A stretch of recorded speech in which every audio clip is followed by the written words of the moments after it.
A teacher is riding his bike from the Canadian border to the Mexican border to raise awareness about mental health. And tonight, he's in San Francisco. Jeremy Duggins joins us now to tell us why this is so important to him. Jeremy, thanks so much for joining us today.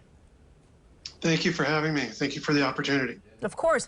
When did you start, and basically how long did it take for you to get to San Francisco? I started on Father's Day, June 20th at the Canadian border.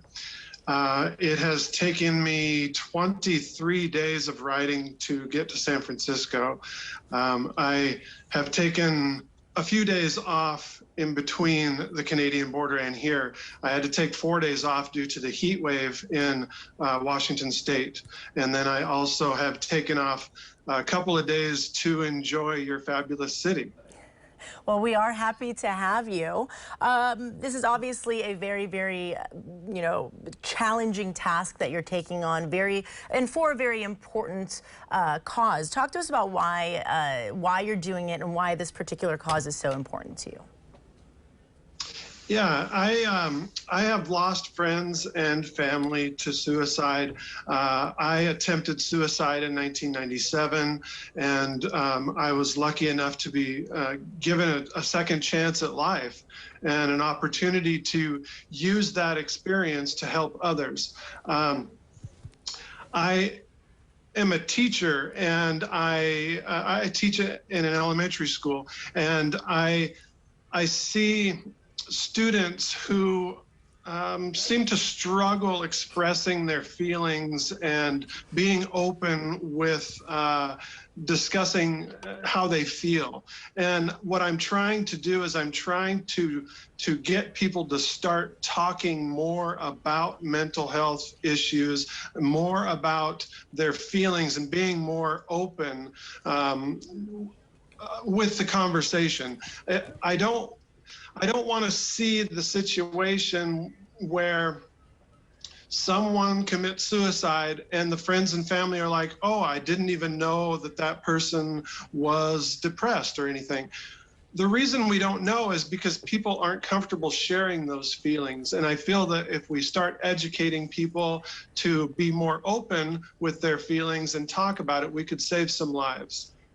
Well, I will say I'm very happy, as I'm sure so many people are, that your attempt was unsuccessful, that you are the voice that's helping people kind of open up regardless of what age, whether it is elementary age children all the way to adulthood. A lot of adults have a hard time expressing emotions. A lot of adults deal with depression, and there have unfortunately been many adults that have committed suicide and are not here with us. What would you say to someone that, doesn't feel like they can talk, doesn't feel like they necessarily have someone to go to, a friend or a family member?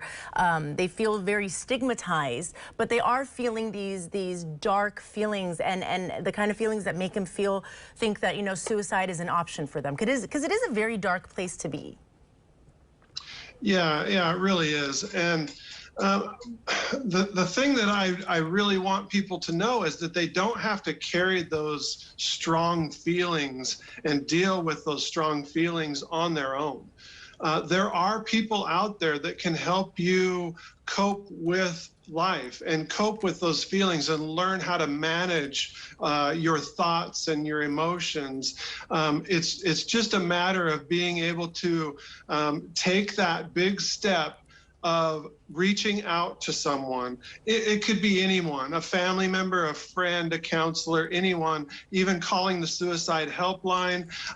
Just reach out and spark that conversation, get that first conversation going. It might be a difficult step, but it really could save your life.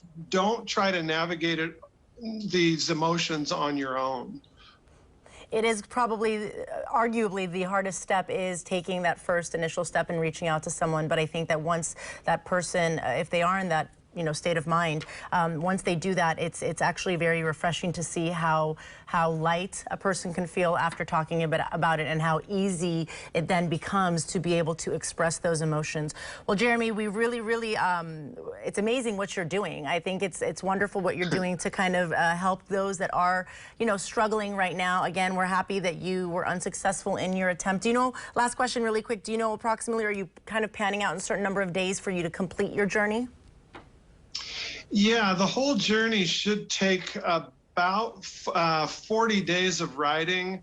With days off figured in there, it'll be about 50 days total. So I should get down to the Mexican border the first week of August, right around there. All right, well, Jeremy, do us a favor. When you get down there, please reach out to us and let us know how it all is, how it went. And we wish you the best of luck. Thanks so much for joining us tonight. Thank you so much.